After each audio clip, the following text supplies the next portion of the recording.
to avoid a charge of the Light Brigade disaster next Tuesday. The government might box itself in with its own red lines. There is no reason why this Parliament has to accept to be boxed in by those same red lines. But it's in everybody's interest, theirs and ours, to set a date by which the backstop at least falls away. This deal is flawed and also makes us weaker. But we need to take the time to build a consensus on the way forward. We come out here to accept the customs union and the single market. And Oliver Letwin's Plan B imagines Labour and Tory MPs working together to sideline hardline Brexiteers. Would it look like a government of national unity, albeit a temporary one? I think it would look like politicians working on a cross-party basis in the interests of the country to prevent a no-deal Brexit. There were debates in the Lords as well as the second full day of debate in the Commons, and the Scottish Parliament rejected the deal and no deal by 92 to 95. There were no abstentions. The motion is therefore agreed. Theresa May is still charging into battle with her Plan A on Tuesday and trying to win round her critics to her deal, and especially the backstop. I'm continuing to listen to colleagues on that and considering the way forward. The Prime Minister's been talking to some Brexiteers who don't like the deal, promising a Commons vote before the backstop takes effect. But the publication of the Attorney General's letter on the legal effects of the backstop isn't helping those efforts. It warns that the UK could become bogged down in protracted and repeated rounds of negotiations if it wanted to get out of the backstop. It says the backstop would endure indefinitely until it was replaced by a new trade agreement. And there could be stalemate with the UK unable to exit lawfully. We have seen the detail of the legal advice. We have seen the facts that the government tried to hide. Mr. Speaker, this government is giving Northern Ireland permanent membership of the single market and the customs union.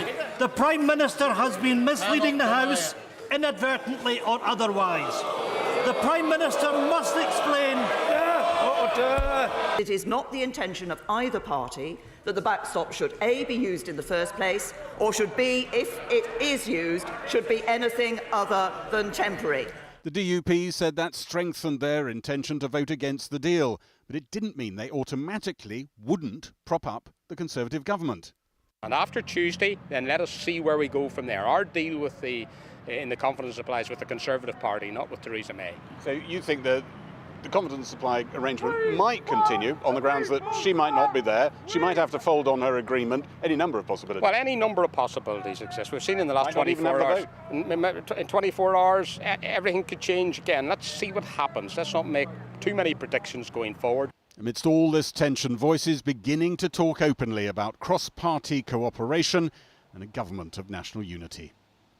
Do you think this sort of arrangement should sustain? Well, it only needs to be sustained for long enough to carry this through the House of Commons and carry through the withdrawal bill to get to the point where we have actually left the EU and entered a new arrangement. A few months.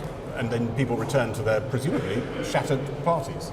Well, look, politics is going to be changed by all of this. It has already been changed by all of this. Tonight, across the road, the Chief Whip is in the Lion's Den with ERG pro-Brexit opponents of the deal. Rare ventures into enemy territory in strange times. Well, that meeting with the Chief Whip, I understand, has allowed the Chief Whip to be treated to Jacob Rees-Mogg telling the pro-Brexit Tory rebels in the room that the DUP will end their confidence and supply arrangement with the government if the deal goes through. What a lovely evening treat for him. The legal opinion publication came out. That's also firming up opinion on that side of the argument. It was in starker language than the cleansed version the government had put out a few days earlier. Those talks with the Brexiteers that I mentioned that are trying to peel some of them off, Number 10 talking to some Brexiteers, those actually do reveal some divisions within the ERG ranks. One ERG source talked about the people who are going along to Number 10, talking to them about a possible amendment that might save the day for the government, describing them as gullible, thick egotists. So divisions in those ranks, divisions everywhere you speak, people talking about some sort of unity and consensus, but my goodness, it feels a long way away. Gary Gibbon at the Mother of Parliaments. Now, a short time ago, I sat down with the Shadow Chancellor down in Westminster, John McDonnell, and I began by asking him if he would serve in a government of national unity, as was suggested by a Conservative MP yesterday. We wouldn't be united. We couldn't agree on 99% of policy, to be honest. I think even the ones that we would agree upon would be fairly minor. But you wouldn't be unique in that. Nobody can agree with anybody in their own party, let alone... Well, I think the Labour Party's held together pretty well throughout this process on Brexit, actually. And on virtually our economic agenda and other issues, we're absolutely united. But there's a degree of fantasy in Labour's approach too. I mean, the idea that Europe is actually open for more negotiation, it's not. Well, I think if I was any European watching what was happening this last week, you'd realise actually to protect their own economy, global economy in terms of its operation of the European market, we're going to have to negotiate again. To protect in their own interest, they're going to have to. They've witnessed that the Prime Minister it doesn't look like she's going to deliver on the deal that she's done with them. Therefore, another deal has to be negotiated. Yeah, but look at your sort of fundamentals. For example, you do want a single market. No, we want a relationship with the single market, of course we do. The key thing for us is a permanent customs union, not this customs arrangement that's proposed. But you can't pick and choose on the single market. The single market comes with freedom of movement. It does. And you won't accept freedom. It does, but we think we can negotiate around that. And the reason... Who has ever managed to do it? Well, I think even Norway didn't manage to do it. Well, I think we can because the times are changing. And with Europe itself there's a debate around, for example, issues of freedom of movement already within European countries. So I think there is a bit of flexibility. But they know now that Theresa May can't deliver on this deal. So therefore, well, let's see if someone else can. And we've always said we're willing to take over the reins. You're not going to tempt them if you go in there saying, we want something that is impossible for you to deliver. Would you make it possible and deliver it? Look, I've negotiated in Europe. What you do is you negotiate, and I've always said this, on the basis of mutual interest and mutual respect. And those negotiations in that climate haven't taken place under this government. We think we could. You want a general election. You want to be in power. You want to renegotiate. The clock is not going to stop. There isn't time for all this. And it's very unlikely there will be a general election. I think there's a potential for us to negotiate an effective deal which will protect jobs in the economy. But what Labour Party conference has said, quite rightfully, if we can't get the deal that protects jobs in the economy, we will vote against it. And I think the vote against Theresa May's deal, some on the Tory backbenches, the numbers that have been said, I think are exaggerated, but I still think there's a majority in the House against it, so it's a dead duck. So therefore some deal has to be renegotiated, and I don't think Theresa May is capable of doing that, as she's proved over the last 18 months. And it's not just her as an individual, it's the Conservative government. You think you can squeeze in a general election, you can do all the consultation and all the rest of it, and be fixed in time for the 29th of March? The easiest route is if the government just moved to one side and let us get on with it. That's the easiest route. If they're not willing to do that, let's have that general election. No, but let's be candid, and Keir Starmer, I think, has hinted that they accept this, that you could move Article 50, you could move the date and start all over again. That's not, that's always available, that's always possible, but that's not on the agenda at the moment. What we're trying to do is say, let's get clarity. This deal is not sustainable, and I think the government knows that now. In the most literal sense of the term, are you a unionist now? I've always believed in a united Ireland, and I've said that on a regular basis. No, but the use of the word unionist here is one that keeps the United Kingdom as a union. Well, we're working on the basis of the existing constitutional settlement and respecting the Good Friday Agreement. In the Good Friday Agreement, it said the union will persist for as long as the people want it, and it'll be the people of Ireland that will determine their future.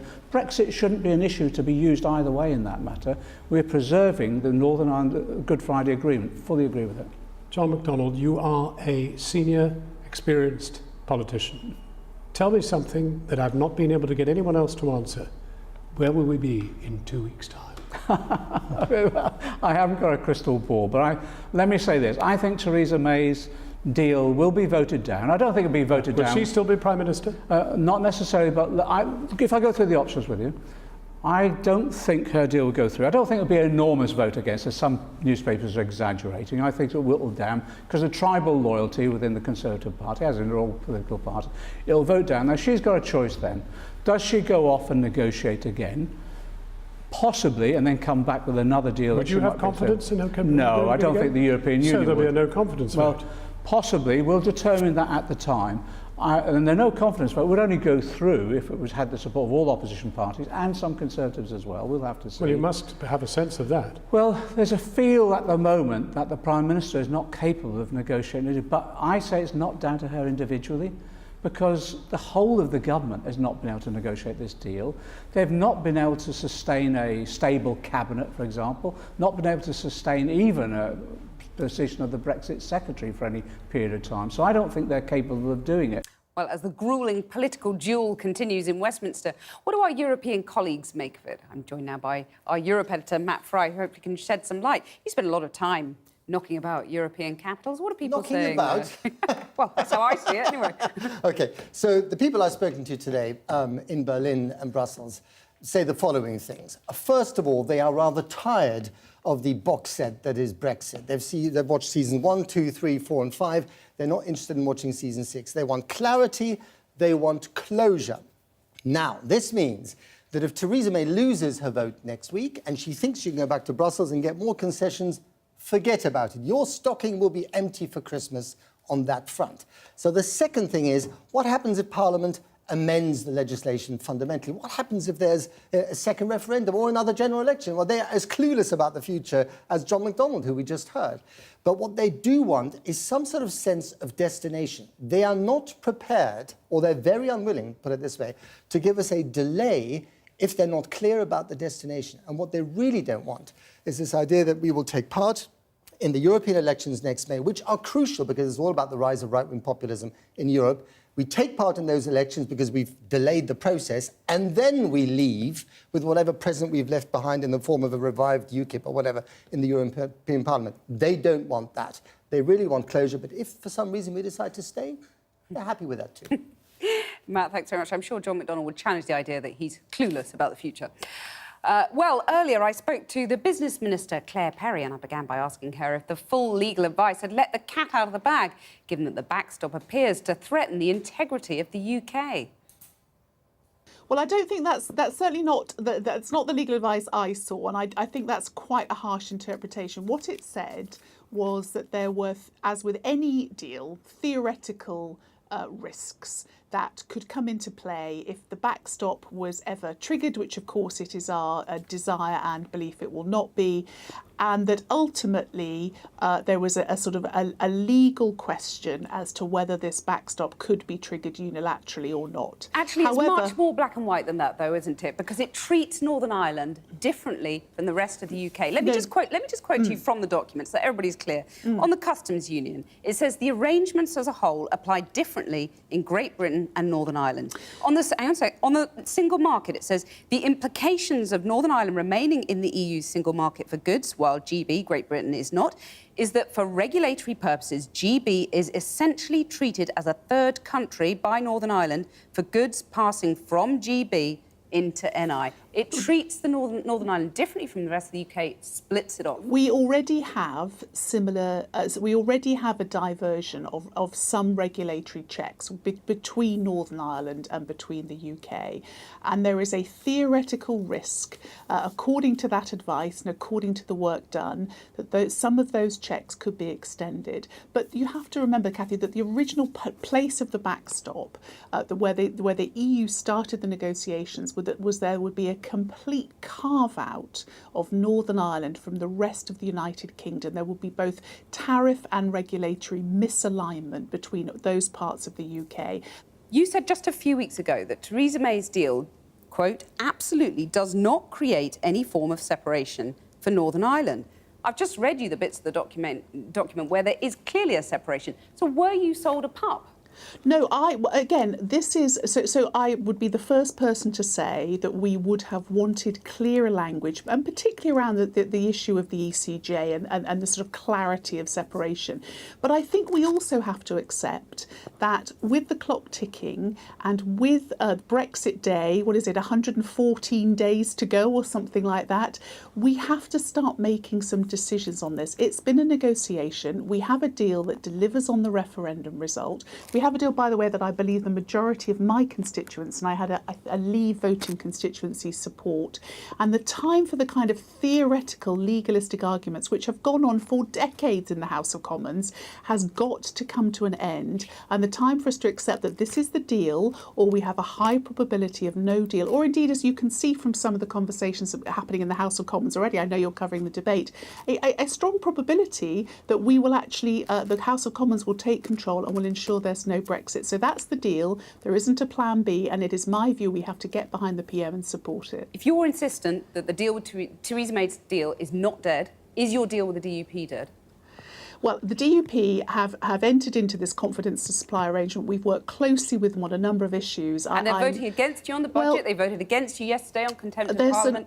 Awful lot of conversations happening, and I was really sorry to see that vote yesterday. I think that was a vote to hang a noose around the neck of future governments, and it was a shame that people were expressing political dissatisfaction with something so important. Is so no, the deal it's not with the dead. DUP dead? It's not dead. It's not right. dead. It's on life support. Final yes or no answer. Would you serve in a government of national unity, as some of your colleagues are calling for? Yes or no? I would serve in a government that delivers on this referendum result and protects the economic growth that we have developed. We have, taken the country from a terrible place economically to a place where jobs are growing, the economy is growing, the industrial strategy, 1 year on is investing in areas and sectors. I just really want to get on with the deal and serve my constituents and basically serve the national interest, which is what I was sent here to do, as were all other colleagues. And if serving the national interest means serving in a government of national unity, that's a yes from you, is it? Let's not even speculate about that government. We're a very, very long way from that. But we are here to serve our constituents, and we should be listening and talking to our constituents about this deal and seeing what they want. Claire Perry, thank you very much. Thank you, Kathy. Business Minister Claire Perry there, refusing to deny that she would be prepared to serve in a government of national unity. Well, I'm joined now by Helia Ebrahimi, our economics correspondent. And we've had some bad news on the UK economy today, haven't we? Yeah, I'm afraid the Brexit box set at home isn't much better because we had the lowest level of factory orders since 2013, save for right after the referendum. And we've really hit a tipping point because the blame was placed firmly by companies on Brexit uncertainty. No longer fear of what might happen, it's happening to them now. And economists use this data set to gauge future economic growth. And judging by today's message, it's quite worrying. Take, for example, the service sector, the engine of the UK. Well, growth there is basically grinding to a halt. And one analyst even warned that we could go into reverse by the end of this year. Well, whether it's a box set or a data set, it doesn't bode particularly well for the government selling its deal, does it? Yeah, just as the Prime Minister was in the House of Commons defending her deal, her number two, Philip Hammond, was just across the road giving evidence to the Treasury Select Committee. And he was asked point blank, how can you defend the Prime Minister's deal when your own department has admitted that any kind of Brexit would make the country poorer? And, Kathy, I mean, Spreadsheet Phil isn't one for being emotional, but he did get a little bit, not Churchillian, but less stiff than he usually is. And his message was that to kind of betray the Brexit voters would cause huge damage to British society. And damage that's a lot more fundamental than just shaving a few points, percentage points of growth of the UK economy. Now, for a lot of working families or companies that are reliant on trade, that kind of calculation may seem strange. Helia, thanks very much. John. Well, now, the status of Gibraltar proved to be a sticking point in the lead-up to the Brexit deal agreed on by Theresa May and the EU after Spain appeared to back down from its last-minute threat to veto the agreement. I'm joined now by the Chief Minister of Gibraltar, Fabian Picardo. Chief Minister, what's your reading of what's happened? Well, I think we're in a situation where there is only really one option at the moment in front of the House of Commons. We have to appreciate that. This is the deal that the House of Commons has to consider, and they have to take a vote on it. And therefore, for Gibraltar... Well, they're not going to support it, are they? Well, for Gibraltar, it was important that by the time this got to the House of Commons, we should have carved out for us a safety net to ensure that if there was a transitional period for the United Kingdom, there should also be a transitional period for Gibraltar. And that's what we've done. We've worked very closely together with the current administration, and we've been able to ensure that Gibraltar fits in well with this deal. And this is a deal that works for Gibraltar. OK, well, you've been telling MPs that today. I have. And you've had the advantage of seeing more of them than I have. What did it feel like? I mean, do they seem, oh, wonderful, yes, let's go for this deal? Well, no, I think there are some who are very supportive of the fact that this deal delivers Brexit, something which I didn't choose and wouldn't choose if there was an opportunity to rescind the Article 50 notification, as there now appears potentially to be. There are others who voted to remain, who think that this is at least a way of delivering on the referendum result. And then, of course, there is a rump of people who think that this does not deliver on the referendum result, or they didn't choose Brexit and they don't want to see it through. But this is the only option today before the House of Commons, and Mrs May has brought a deal back which does put us down gently. And I think that is the one thing that this deal has going for it. It avoids a cliff-edge Brexit. But moving around the precincts of Westminster, you cannot be unaware that politics in that place is imploding. Well, and that has terrible implications, and not least for you. It is febrile. I've not seen a situation like this in the time that I've been actively following British politics since I was a teenager. And we see history being made every day, which is something quite remarkable on its own.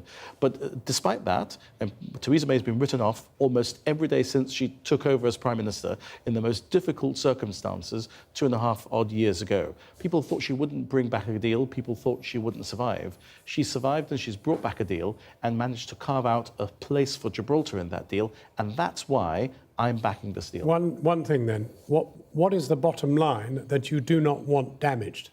Well, Gibraltar's economy, of course, is essential. I mean, the sovereignty of Gibraltar is not in play at all, and therefore I don't need to go there. But for Gibraltar to continue to be a vibrant economy, we need to have access to the United Kingdom market. We've been able to assure that in the context of our bilateral discussions with the United Kingdom, and this also gives us access to the EU single market for as long as the UK has that access through the withdrawal process also. And then that goes. And then potentially that goes. That's why if you ask any Gibraltarian what their preferred option is, and I'll speak for all of them as their elected representative, we'd rather remain in the European Union.